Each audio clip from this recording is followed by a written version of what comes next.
Bien, bien, buenas noches para todos. Bueno, hoy vamos a tener una historia, la verdad, fantástica y que creo que hace honor al espíritu de una serie que por estos días habla todo el mundo, que es la del Eternauta.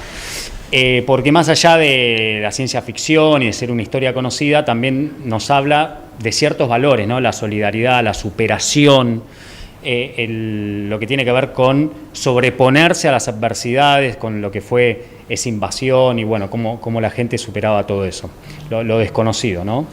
Parte de la historia que vamos a contar hoy acá tiene que ver con la de Juan Pablo Regalado, que ahora Nacho va a dar precisiones de esa historia, y quiero que presten particular atención a todo lo que él atravesó a ser finalmente un actor de la serie El Eternauta. Nacho. Y un poco, Sergio, para tomar lo que vos estabas planteando, una de las frases del Eternauta es: nadie se salva solo. Y cuando yo, mirá, voy a confesar algo, Juan Pablo es compañero mío de la universidad, siempre tuve una intriga de conocer su historia, y el otro día cuando miré la serie digo, nadie se salva solo. Juan Pablo es un excelente ejemplo para que la gente se entere lo que significa superarse en la vida, y hoy él nos va a salvar a todos nosotros. Juan Pablo es profesor universitario, es locutor, es periodista, es actor, y realmente tiene una historia que es digna de ser escuchada. Así que hoy con Sergio me parece que vamos a hacer más silencio que nunca, porque la historia de Juan Pablo es una historia hermosísima, y de ejemplo para muchísima gente. ¿Qué haces, Juan Pablo? ¿Cómo te va? ¿Cómo están? Buenas tardes. ¿Bien? Buenas noches. Muy bien. Bueno, a ver, me imagino que estos últimos días, lo hablamos recién cuando estábamos entrando, habrá sido una locura, porque fue el Eternauta colapsó cuanto espacio, no solamente de los hogares de la Argentina, sino también a nivel mundial, y ni que hablar en los medios de comunicación, ¿no? En realidad sí, fue raro, fue increíble porque en mi caso apenas aparezco un poquitito, un ratito nada más, en ese segundo capítulo como parte de los sobrevivientes, pero se disparó en una historia de, en vez de, o en lugar de comenzar a hablar o de hablar de ese Eternauta, se empezó a hablar de una historia que había comenzado hace muchos años, que era la mía, y ahí se empezó a mezclar, ¿no? Todo lo que pasaba con el Eternauta como lo que pasaba con mi historia personal, así que empezamos a hablar y sí, explotó por todos lados. Me parece que para identificar, Nacho, sí, para aquellos que la vieron, Juan Pablo claramente sale en ese segundo capítulo que le hace referencia en el medio, tren, en el medio, con cara de asustado. Claro, pidiéndole la ayuda a Darín, que entra a ese tren en el que había un grupo de personas y en primer plano está Juan Pablo, ¿no? Que dice ayuda. Ahí sí, es donde es tu aparición. Sí, ahí estaba. En sí, nosotros cuando nos convocan para trabajar en ese capítulo, no sabíamos a dónde íbamos a ir. No sabíamos qué era lo que estábamos haciendo, no sabíamos de qué se trataba, porque como eran todas escenas por separado, hicimos un casting todos juntos y llegamos a ese... Pensá que hoy es 20 de mayo, 21, 22, más o menos, ¿qué día es hoy? Sí. Bueno, hace exactamente 2 años, porque se filmó 23 y 24 de mayo del año 2023. Qué locura. Hace 2 años. Y ahí fue que empezamos a trabajar, y hasta hace 20 días no sabíamos qué había quedado de esa escena, porque primero que ninguno de nosotros podía decir nada, y en paralelo quizás no había quedado nada. Por ende, imagínate si decíamos, no, trabajamos en el Eternauta, y después llegabas y, como a más de uno, no está ni en media escena. Claro.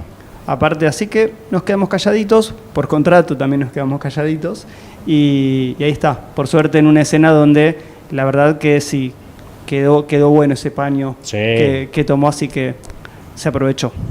Bueno, empezamos al revés, sí. Fuimos al último capítulo de esta historia, pero nosotros queremos contarles el principio de esta historia, el capítulo número 1 de esta historia. Juan Pablo tuvo una situación trágica, vinculada a la inseguridad, vinculada a las cosas que nosotros con Sergio tratamos todos los días, en la televisión, en la radio, en los medios de comunicación. Y ahora le vamos a pedir a Juan Pablo que nos cuente esa historia que a él le cambió drásticamente la vida. Y además, cuando uno ve esas historias, yo lo primero que pienso es, che, le pasó a tal persona, pero ¿sabés una cosa? Me puede pasar a mí también. Y te pasó, Juan. Difícil, pero sí.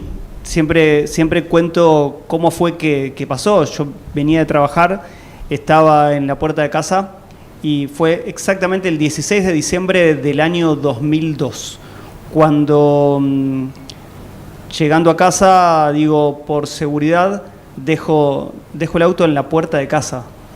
Y esa frase que digo, por seguridad, dejo el auto en la puerta de casa, me cambió absolutamente todo, porque para que aquellos que son más jóvenes, no sé si o nosotros seguramente recordaremos, tenía un Fiat Vivace, un Fiat 147 básico, viejo, con GNC, y cuando me doy vuelta me intentan asaltar. Claro, con la mala leche, la mala suerte de mi parte, o quizás no sé qué fue lo que pensé, que me resisto. Porque no es que me intentan asaltar, sino que me asaltan, me resisto, intento escapar y por la espalda me disparan con un arma grande, con un calibre 45 que queda alojada entre el huesito dulce y la médula, entre la aorta y la médula. Como golpea en el canal, en el hueso, en el sacro, que es uno de los huesos más duros del cuerpo, el impacto me hizo volar. Volé, no sé, 10 metros, y en serio, cuando digo volar, volé exactamente esos 10 metros, caigo al piso. Ellos se quedan durante un rato largo intentando entrar a la casa de mis viejos, que vivía con mis viejos y mi hermana, hasta que después sí se van. Pero para eso había pasado un rato largo en donde yo empezaba a sentir que me desmayaba, empezaba a tener frío, empezaba a tiritar. Lo único que sí sabía era que yo movía las piernas, movía los piecitos. Uno trata de mover los pies y decís, bueno, ok, zafé. Por lo pronto, caminar voy a caminar. Pero sabiendo que tenía una bala que no tenía idea si esa bala era una bala grande, una bala chica. Lo que sí sabía era que me estaba desangrando. A un nivel donde a uno le decía que llame a la policía. A otros que cuando se fueron, que estaban alrededor mío, me querían levantar y les decía, no me muevas. Al siguiente le daba teléfonos personales de directores del hospital, a la policía, a los bomberos. Como los bomberos de la zona no llegaban, le daba el teléfono de memoria de los bomberos de otra zona.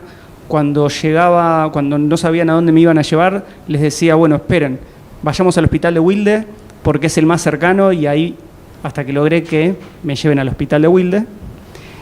Con los bomberos, aquellos que conocen el conurbano, yo estaba en Wilde, pero vino la ambulancia de bomberos de Chenagucía, para aquellos que son 6 kilómetros aproximadamente. 6 kilómetros. Sí.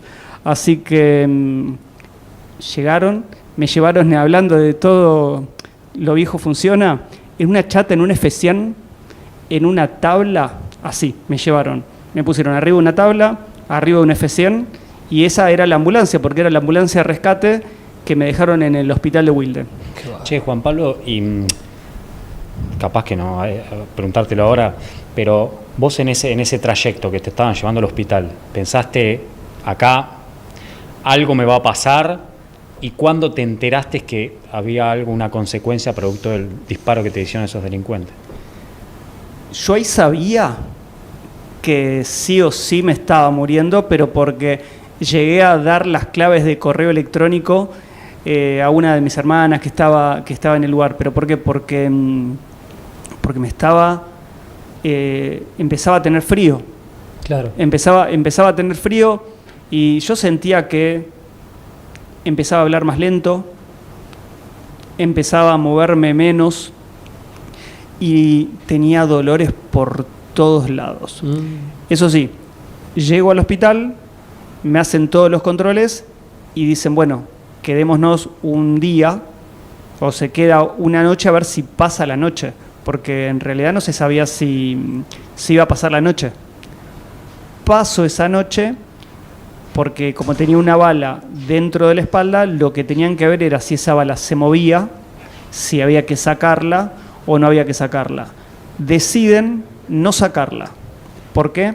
Porque estaba en un lugar que no se podía mover, teóricamente, y ahora después les digo por qué teóricamente, donde entraban y se complicaba, porque había entrado por todo lo que es la cola de caballo. Para aquellos que no saben lo que es la cola de caballo, son las terminaciones del huesito dulce que bajan y da electricidad a todo el cuerpo. La bala había entrado y se había pegoteado con todas las terminaciones nerviosas que le dan electricidad al cuerpo. Qué va. Así que complicado. Pero a la semana estaba caminando nuevamente en casa. Qué bárbaro. ¿A la semana? A la semana Un milagro de Dios. Estaba caminando nuevamente. Sí, a la semana. Claro. Pero al poco tiempo tenía mucho, me dolía todo. No podía caminaba, pero no podía estar parado y no podía estar sentado. Lo único que pasaba era que estaba acostado. Yo andaba por la calle, me tiraba al piso y bajaba la compresión. Entonces deciden, bueno, hagamos un control. Para hacer ese control había que sacar la bala. Y ahí empieza a aparecer otra complicación. Porque me sacan esa bala, primero me hacen un estudio, quitan la bala y estoy bien. Una operación muy, pero muy larga, porque como estaba, la bala había entrado en un sector en donde había muchísimas terminaciones nerviosas, había que despegar. ¿Vieron cuando hay un cortocircuito? Sí. Que los cables se pegotean y ¿qué pasa? La electricidad se hace un fogonazo. Sí. ¿Por qué? Porque la electricidad se mezcla el polo positivo con el negativo. Bueno, exactamente lo mismo pasó. Claro, pasó en mi cuerpo. Y hubo algún momento, Sergio recién te preguntaba algo muy importante, ¿no? Que tiene que ver cuando uno tiene la sensación, a mí también me pasó un caso muy grave de inseguridad y pensé que me mataban. Y es una sensación muy particular. La otra sensación que me imagino que debe ser terrible es cuando vos te encontraste con un médico y ese médico te dijo, mirá Juan Pablo, por la lesión que vos tenés no vas a volver a caminar. El tema es que antes de que me digan no vas a volver a caminar, me dijeron no sabemos si vas a sobrevivir. Siempre cuento una anécdota, que cuando estaba en casa, porque cuando vuelvo la primera vez, en ese momento a la casa de Wilde, donde vivía con mis viejos, me llaman de un centro médico de zona sur en donde me habían hecho la resonancia y me dicen, está Juan Regalado, queremos ver las imágenes de Juan Regalado que entró al hospital tal día, tal hora. Les digo, sí, soy yo. No, lo que pasa es que necesitamos los estudios de Juan Pablo Regalado, que entró, que le hicimos una resonancia tal día, la noche del 16 de diciembre. Le digo, soy yo. Y me dicen, perdón, disculpame, me dice la piba que me llama, pensamos que había fallecido, entonces queríamos ver las imágenes de ese caso. Segundo tema, yo ahí vuelvo a caminar, pero camino durante 3 meses, porque a los 3 meses me tienen que hacer estudios para ver por qué motivo seguía con esos dolores. Entro nuevamente a quirófano y ahí fue donde la primera tanda de las mayores complicaciones aparecen, donde ya no me lo decían a mí, que a lo mejor no iba a volver a caminar o no iba a sobrevivir, sino se lo decían a mi familia, porque tengo mi segunda meningitis. Digo segunda porque no te dije anteriormente que en el hospital de Wilde había tenido la primera. Tengo la segunda meningitis, donde estoy casi 7 meses internado, y ahí sí, terapia intensiva, terapia intermedia, terapia intensiva y con muchísimas complicaciones. ¿Cuántas operaciones tuviste? Porque hoy nos comentabas, conversábamos con Sergio, y vos decías, no sabés la cantidad de operaciones y de exámenes de alta complejidad que me hicieron. En total, la primera tanda, antes de volver a caminar, tuve 15 operaciones de médula. Terrible. Camino durante 10 años, Qué bárbaro. aparecen secuelas, porque en esa primera tanda estuve, sí, muy complicado y ahí muchas veces, y yo me enteraba que cada vez estaba peor porque, viste, cuando sentís que la gente viene a despedirse, se venían, en realidad no sentía que se venía a despedir, se venía a despedir, y ahí tuve esas primeras 15 o 16 operaciones, camino normalmente, y cuando aparecen secuelas similares a las de esa época. La única diferencia era que la lesión empieza en lumbar y empieza a subir.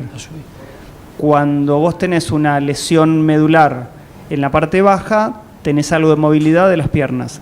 Más alta está la lesión, más complicaciones tenés en la parte de todo el cuerpo. ¿Y entre qué edad y qué edad? Porque eso nos olvidamos Claro. de preguntarte, porque, a ver, con todo lo que nos acabas de contar, a uno se le va la vida. Es decir, Sí. se te puede ir el colegio secundario, se te puede ir la universidad, se te pueden ir tus primeros años de juventud, se te van. Bueno, ¿sabes que a mí a veces me pasa lo mismo? O sea, las veces que me preguntan cuántos años tenías y tengo que sacar cuentas, tenía 26 años cuando me disparan. Un solo disparo, los neurocirujanos en el Hospital Fiorito me decían, un disparo y te partieron al medio, porque fue un disparo solo. Y me dice, ¿sabes la cantidad de me reciben en el Hospital Fiorito, que es el hospital en donde reciben de accidentados, robos, canchas? Me dice, le sacamos 4 o 5 balas de una cabeza y los pibes salen caminando. Sí. Y a vos te pegaron un solo tiro y te complicaron la vida. De los 26 a... De los 26 serían de los 26 a los 28, a los 29, estoy internado. Es mucho, tío.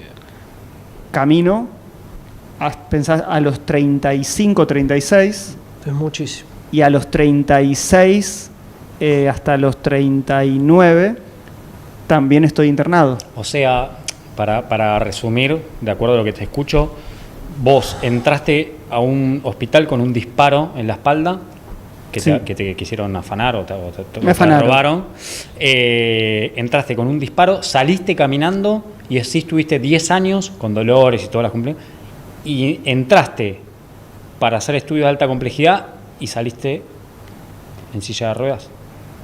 Claro, en realidad lo que pasa es que hay un periodo de ventana donde yo entro para cuando me sacan la bala, la quitan porque había dolores, vuelvo a entrar para hacer retoques porque había habido complicaciones y ahí salgo caminando.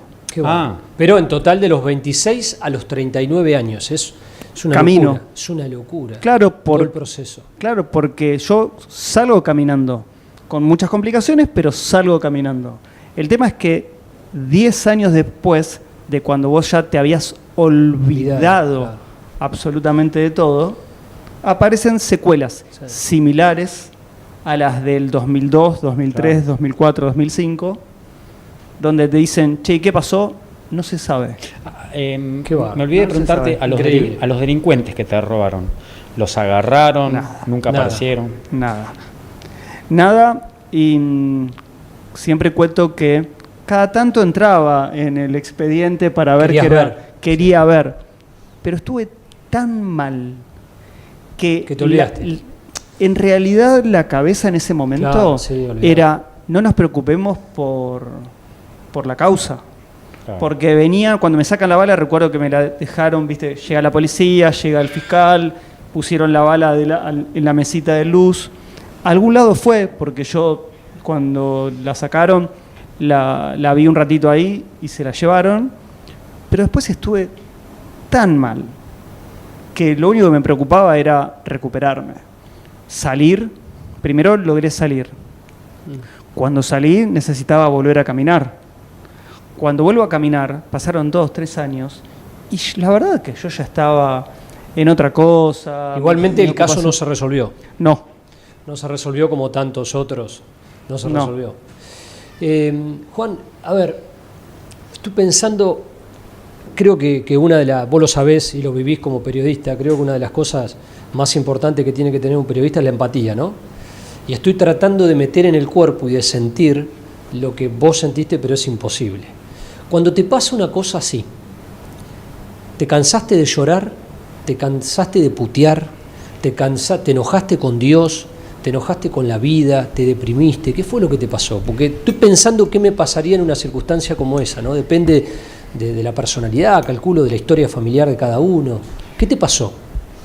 Mira, tuve tantos momentos, porque pensá que esto de que te pase, que te vuelva a pasar, el mayor quilombo, y perdón el término, fue cuando de golpe te sucede que decís, ya me había recuperado absolutamente de todo, y de golpe volvés a tener los mismos síntomas y las mismas complicaciones que 10 años atrás. Es mucho. Parece mentira, pero de pasar de los 28, ponele que cuando me volví a caminar normalmente, ya tenía 38, casi 40, decís, no, de nuevo esto. No, pero tenés que tener una fuerza muy especial. ¿Te puedo hacer un paréntesis en el medio de algo que pasó? ¿Sí? Yo vuelvo a caminar. 2005, ¿qué época es 2005? ¿Recuerdan qué era lo que pasaba en la ciudad? ¿Qué época de la inseguridad? Porque como yo siempre voy dando vueltas. No.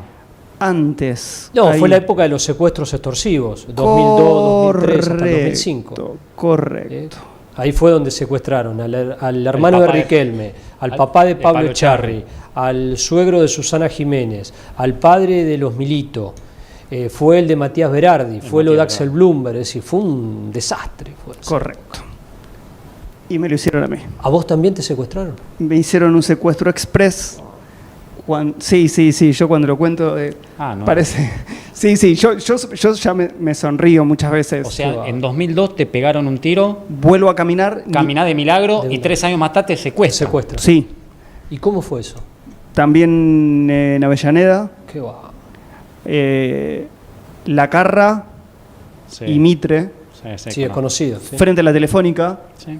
¿Por qué motivo? Sí, es conocido porque se sale por esa callecita angosta, chiquitita, aquellos que son del conurbano, directamente a la Isla Maciel. Les juro que en ese momento se me suben al auto, yo me estaba bajando del auto en realidad. Había comprado el auto hacía una semana. Claro, sí. Y no había el robo de autos que hay ahora. No, y fue el motivo por el cual después de esos secuestros que ponen los topes a los cajeros automáticos. Sí. Claro, me acuerdo, fue esa época. Sí. Y me estoy bajando del auto y me dicen, dame el auto. Sí, tomá, le doy la llave. Y me dicen, no, te venís con nosotros. Yo dije, no, qué bárbaro. Eran 3. Por favor, ni taquicardia. Estábamos hablando de situaciones cuando estábamos fuera de aire, ni taquicardia. Me subo al auto, les digo, bueno, siéntense, digo, bajá las luces, vayamos despacio. Yo no quería que aparezca un solo policía alrededor. Hago tres cajeros, no había plata. Terminamos en un cajero de la Isla Maciel. Sí. Y sacan la plata que querían sacar, que era bastante, porque justo habíamos cobrado para algunos otros compañeros y colegas. Y me bajan del auto y me dicen, bueno, empecé a caminar. Me apuntan y me dicen, empecé a caminar y dije, ya está. Y digo, bueno, dije, me callé la boca y se fueron. ¿Vos en ese momento tenías una bala adentro? ¿O no ya? No, la habían sacado. La habían sacado. Era cuando la habían sacado y había vuelto a caminar, pero después de haber estado 2 años internado y claro, había vuelto a caminar. No, es sí, al que se lo cuento no lo podían... Te hago una pregunta. ¿Seguís viviendo en Avellaneda? Sigo viviendo en Avellaneda. Bueno, no, es un chiste para... No, pero a ver, ojo, sabes que a veces lo digo, viví en Wilde y ahora estoy en Avellaneda Centro. Sí, pasa en todos lados de la Argentina, ¿no? Sí, pero igual, hay veces que decís, che, qué garrón. Y me salvo... De milagro. Sí, porque estaba en el medio de la Isla Maciel. Sí, conozco, he ido muchísimas veces. Y me acuerdo que era un día clave. ¿Se acuerdan de la famosa plaza, creo que era la Plaza del Sí, de Néstor? presidente o que querían convocar. Bueno, fue... Un movimiento terrible ese día. Bueno, fue ese día. Sí. Estaban todos distraídos con otra cosa. Exactamente, fue ese día. Muy grande. Y me acuerdo que me encuentro con una señora que me dice, en esa época me decían Pablito, Pablito, ¿qué haces acá? Te van a asaltar. Digo, no, Sarita, ya me asaltaron, venid a casa. Qué va. Porque estas cosas de moverte por la ciudad y conocer gente, era una señora que laburaba con nosotros, que nos asistía en distintas cosas y vivía ahí. Y Juan, me fui a la casa. Durante todos estos años, ¿no? ¿Qué pasó con tu familia? ¿Cómo tu familia afrontó este proceso? ¿Qué te pasó a vos con el amor, ¿no? Porque una novia, una pareja, tenías por ahí la necesidad de casarte porque estabas dentro del rango de la edad. ¿Qué te pasó durante todos esos años? ¿Y qué le pasó a tu familia? Yo vivía con mi vieja, mi viejo y una de mis hermanas. Vida normal. Obvio que mi mamá sigue viviendo en esa misma casa, que no la vas a sacar nunca de esa casa. Yo me mudé, me puse en pareja, como todos en ese rango etario, decías vos, me puse en pareja, me separé. Después me volví a poner en pareja estando en silla de ruedas y la vida pasa, en mi caso, en silla de ruedas, pero fue pasando. Lo que sucede es que había mucho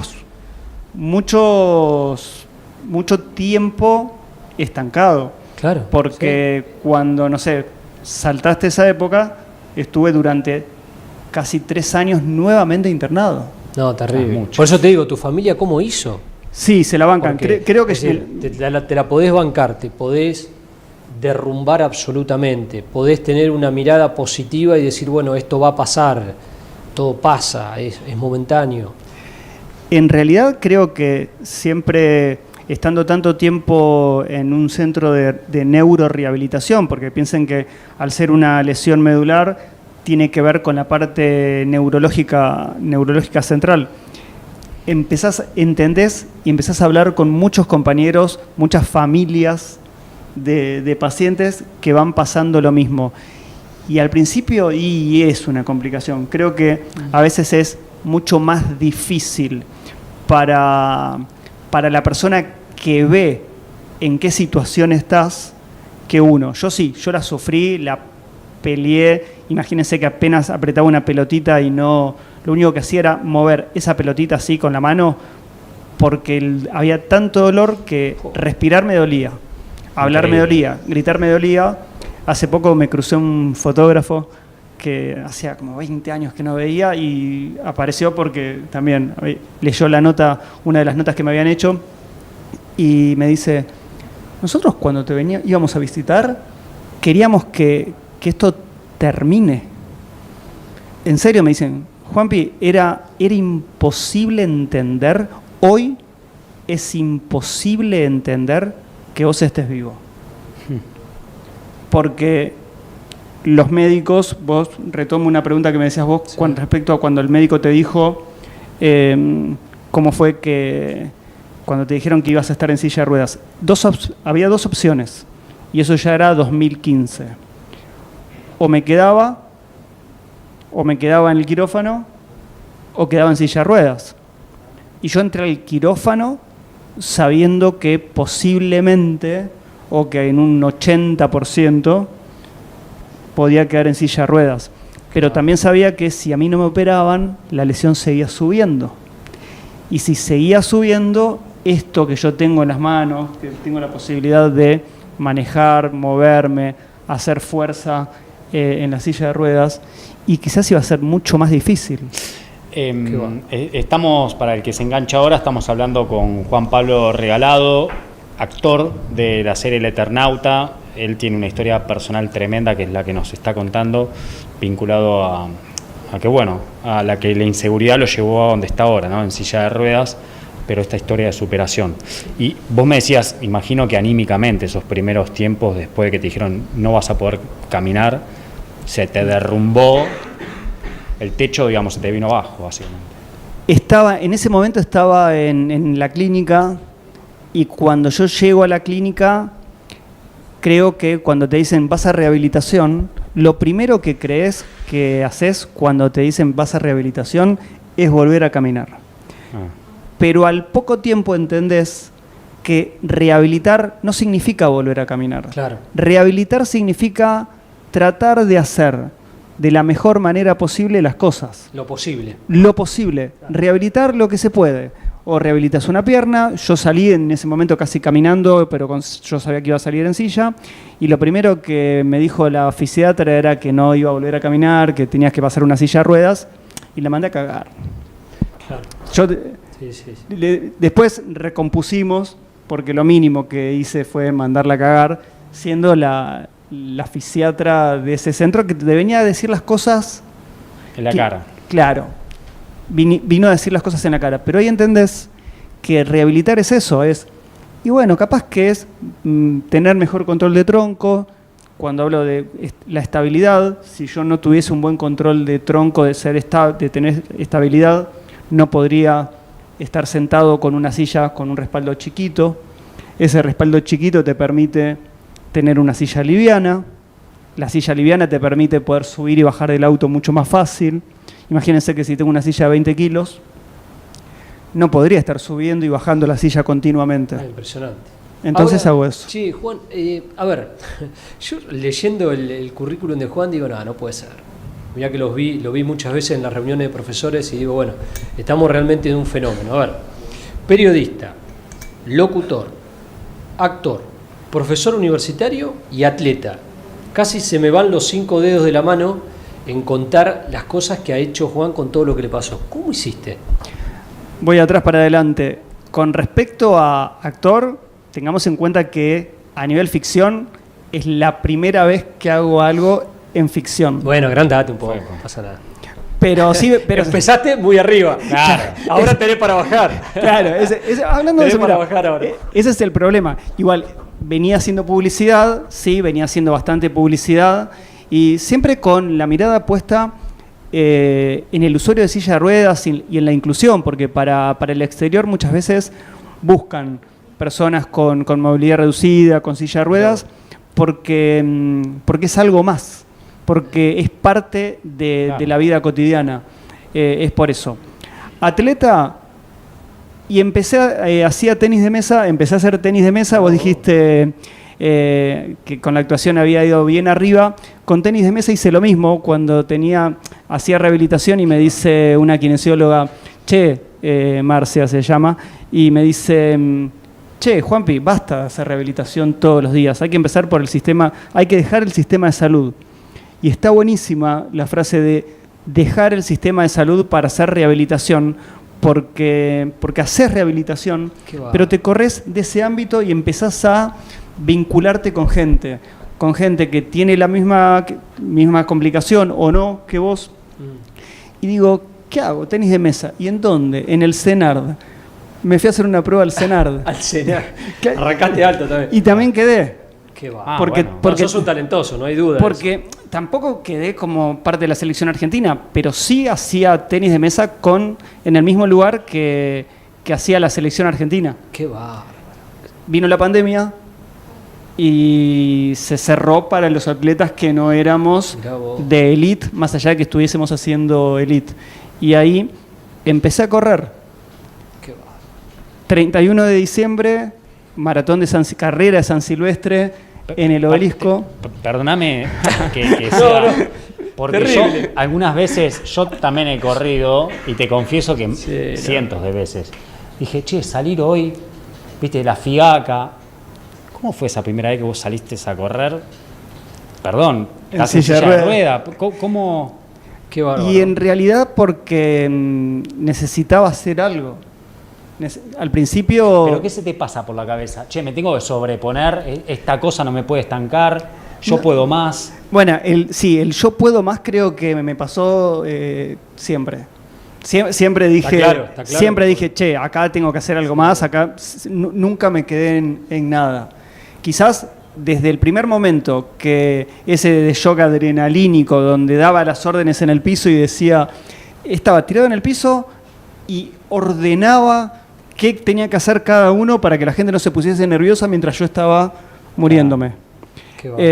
Y en ese momento sí, la verdad que dije, algo tengo que hacer y empecé un día, corrí una carrera, me gustó, corrí una segunda, me gustó y cada tanto voy sumando.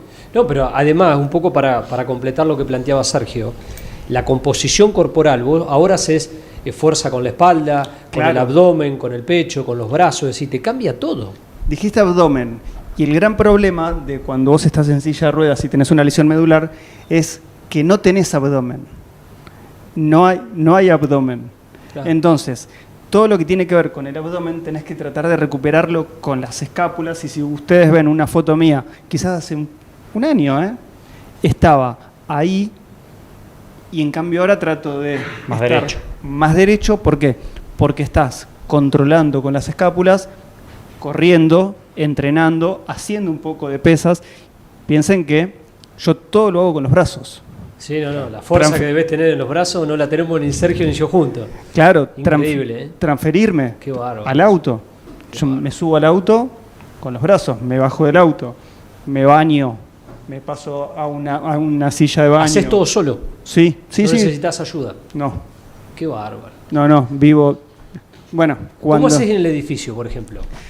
vivo en un quinto piso, porque yo me mudé viviendo en pareja, les decía recién, Sí, sí. a un quinto piso, por suerte hay rampa, y en aquella época, ¿saben qué?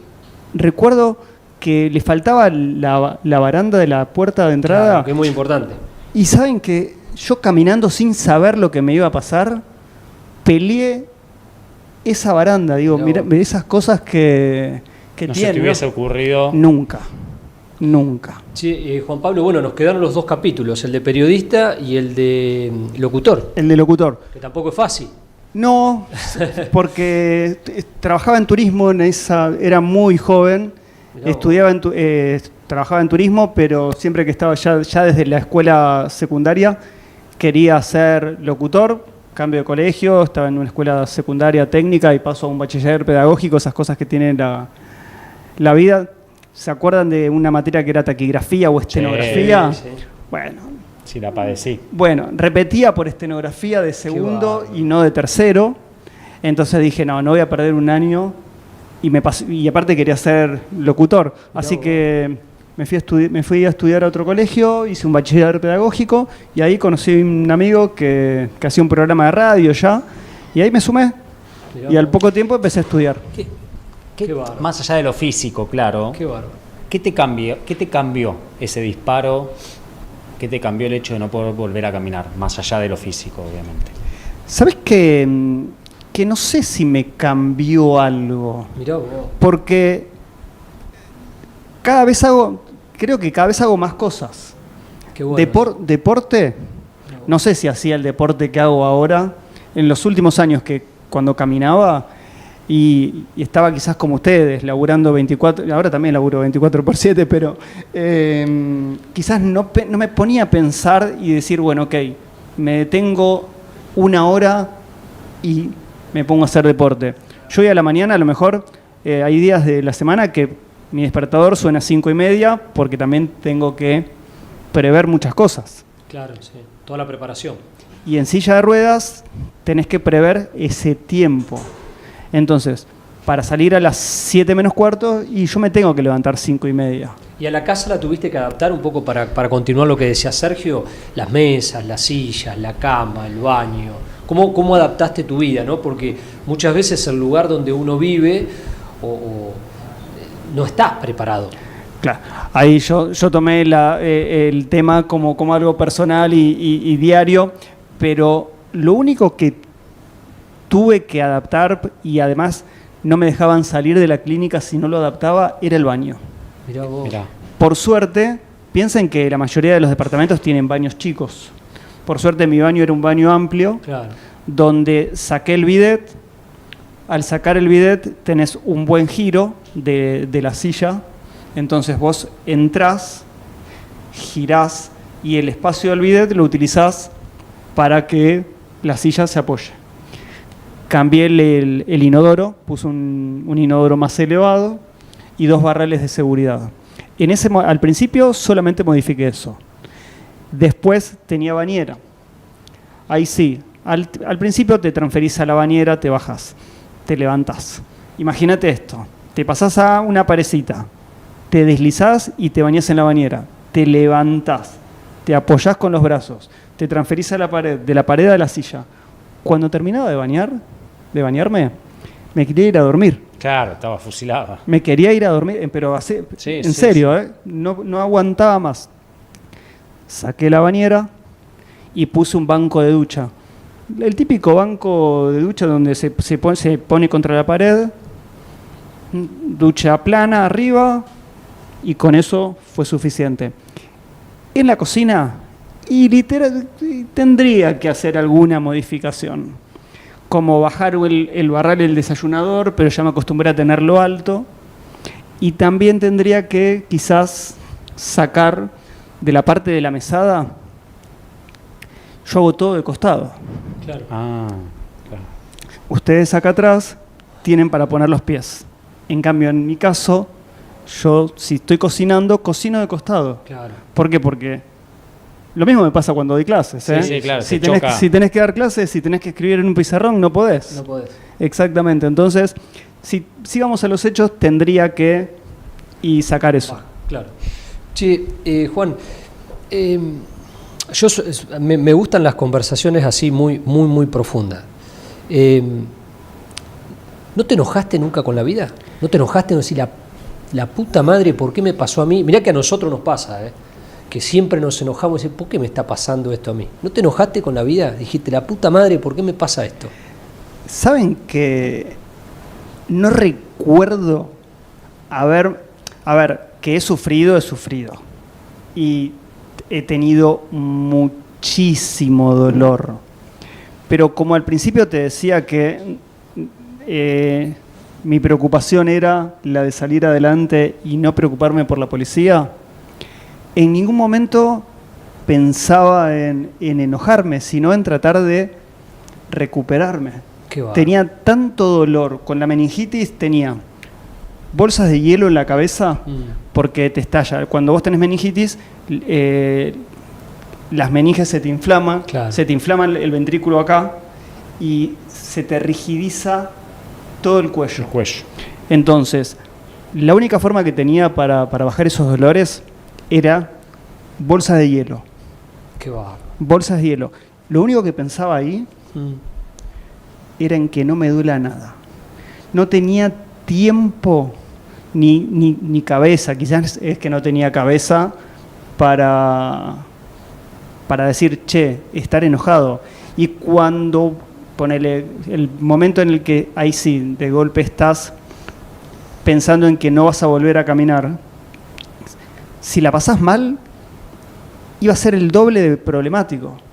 Entonces, mi mirada era la de, bueno, ok, estoy en una clínica de neurorehabilitación, voy a estar meses viendo qué hacer. Y bueno, le puse onda. Me va a cobrar copyright una expareja. Ella me decía, me molesta que seas tan positivo. Claro. Mirá. En un momento. Yo me la tomo bien esa frase, porque, a ver, que yo fuese así de positivo, que siempre... ¿Siempre fuiste así?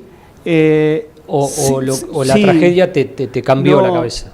Mira, justo hace poco hablaba con una ex periodista que laburaba conmigo y me decía que siempre fui así. Qué bárbaro. Mirá vos. Pero Lo que pasa te es que en salvó, esos para mí te momentos, salvó, Claro. A mí me salvó. salvó estar en 40 cosas a la vez. Te salvó. Estar en todos lados y estar siempre.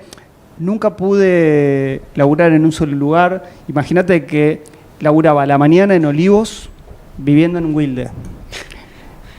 A la mañana laburaba en Olivos y a la tarde y noche trabajaba en La Plata. Un montón, un trotamundo. Qué bárbaro. Vivía arriba del Río de la Plata en aquella época. Dormía arriba del colectivo, arriba del tren. Mirá, yo te digo, con todo lo que estás contando, me imagino tus alumnos en la universidad. Juan Pablo trabaja en la Universidad Nacional de Avellaneda igual que yo, es un profesor. Me imagino la admiración de tus alumnos en la universidad, pero más me imagino si te subís a un escenario en un estadio de fútbol o en una gran conferencia y le contás a la gente. ¿No fantaseaste con eso? Porque la verdad que tenés una historia como para subirte a un escenario y contarla, pero contarla por la positiva, no por la negativa. Saben que hace unos días, o hace una semana, había tenido una charla en otro medio, y después de esa charla, me empezaron a preguntar si no me animaba Totalmente a darla. Al principio yo hablaba más de accesibilidad, te contaba, cómo es recorrer, por ejemplo, este shopping en silla de ruedas, que es accesible o que no es accesible. Y después empezando a hablar con gente que se encarga de dar charlas o de generar esos encuentros, me decían que hable de esa historia personal. Claro. Desde el primer día y mostrando ese positivismo. Y en realidad, a mí no me cuesta. Sí. En ningún momento me escucharon quejarme. No, pero podrías motivar a millones de personas. Sí. A millones de personas. Personas que en este momento pueden estar internadas, personas que tienen una situación de depresión, personas que hayan perdido un ser querido, personas que le puede haber pasado lo mismo que vos. Estamos en un país donde la regla es la inseguridad. A mí me sorprende, sí, ese mensaje, claro, por haber llegado a distintos espacios de gente, claro, que no conoces y que te digan, tengo mi hijo de 15 años que salió de un cáncer, claro, y hace 2 años que estuvimos 2 años internados y tu charla me sirvió para salir adelante.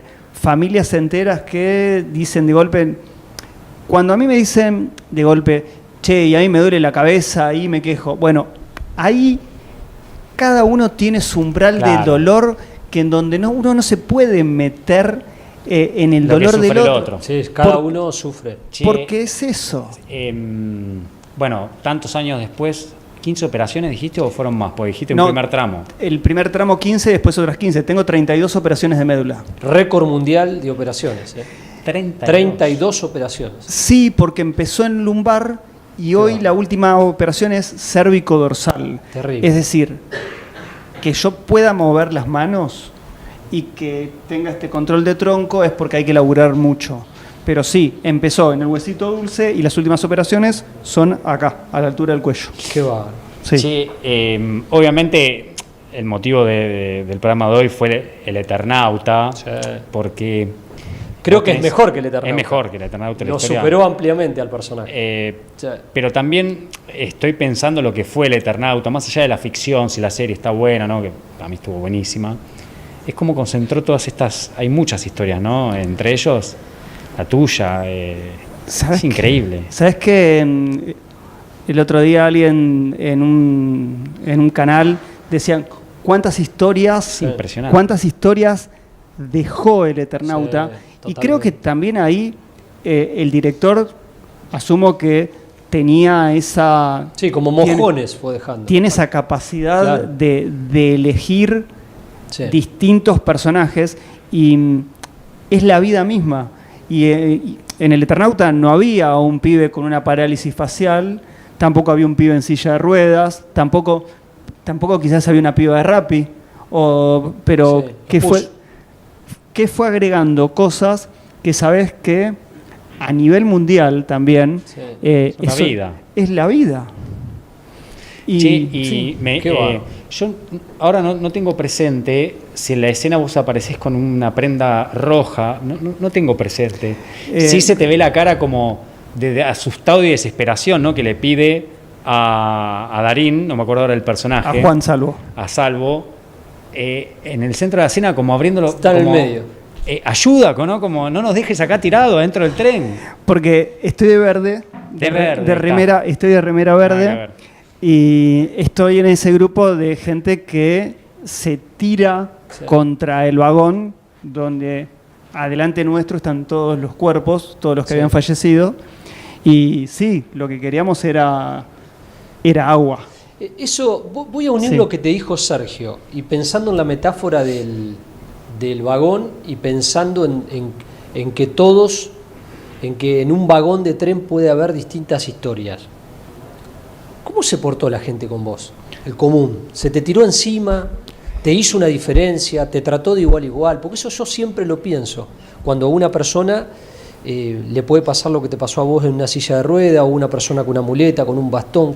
¿Cómo te trató la gente? ¿Se te fue encima o fue como el Eternauta, entre todos tenemos que salvarnos? No, en realidad lo bueno de ese momento mientras estábamos filmando es que éramos todos iguales. Y eso también está bueno. Está bueno. Sentir que sos uno más, que no te sentís diferenciado, que tenés una complicación, que no te quieren venir a ayudar por la ayuda misma.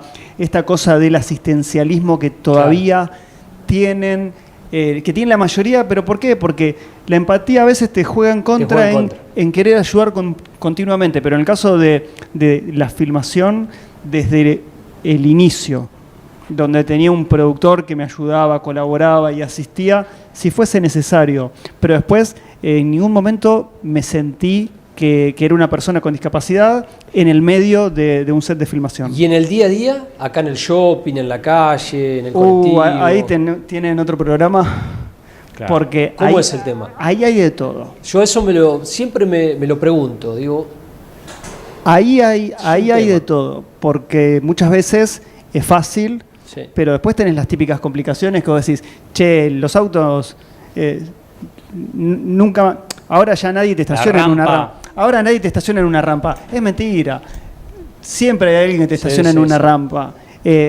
Cuando vos estás dando vuelta y de golpe a lo mejor tenés un banco donde te querés sentar en un shopping y capaz que la mesa es tan chiquita que no tenés lugar. Claro. En un bar los baños te los usan de depósito, sí, para guardar cosas. Sí. Entonces, que se aprendió un montón, se aprendió un montón. Pero tienen que estar las tres patas. El privado, el Estado y el usuario. Siempre para poder mejorar cada cosa. Porque, Juan, sí. ¿Y qué sueño tenés? ¿Qué sueño tenés? ¿Querés armar una familia? ¿Qué sueño tenés? Porque ya te digo, hiciste tantas cosas. Tantas cosas que digo, ¿le habrá quedado algo, Juan? Siempre quedan cosas, siempre quedan cosas. ¿Qué ganas tenés? ¿Tenés ganas de casarte? ¿Tenés ganas de armar una familia? En su momento sí, o si es casarme o no casarme. Eso yo sí, porque soy de la vieja escuela. Vos claro, está bien. Pareja. Pero o pareja sí, estuve mucho tiempo en pareja y quizás volver a estar en pareja sí, quizás volver a formar una familia también, viajar en silla de ruedas y ver la diferencia que existe en otros lados. En otros lados. Me gusta viajar mucho y siempre... Ahora, antes decía, hago todo para viajar, ahora hago todo para correr, aprovecho y hago deportes y viajar, y si sumamos encima a también llegar a tener nuevamente una familia, por supuesto que sí. Mirá vos, qué bárbaro.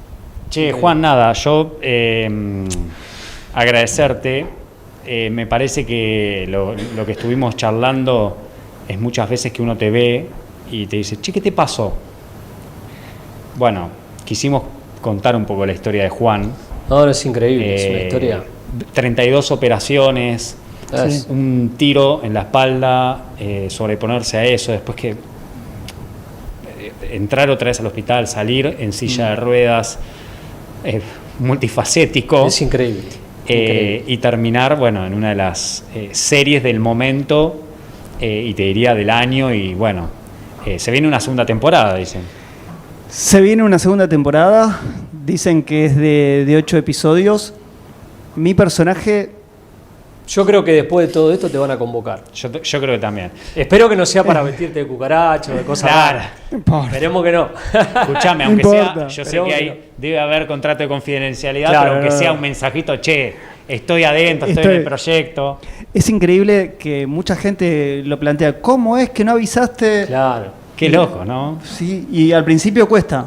Sí, cuesta. Al principio cuesta un montón, pero después ya...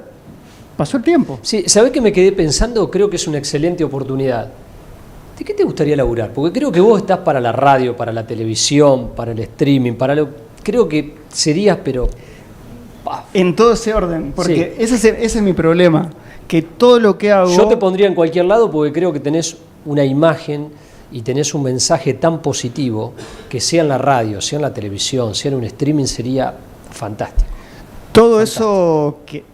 Sería muy lindo verte. Me encanta hacer Será muy absolutamente lindo, todo eso, así Sí. que me tiré a hacer cine y series porque me arriesgué y porque entendí cómo había que hacerlo, de golpear puertas y castinear, porque esa fue la forma.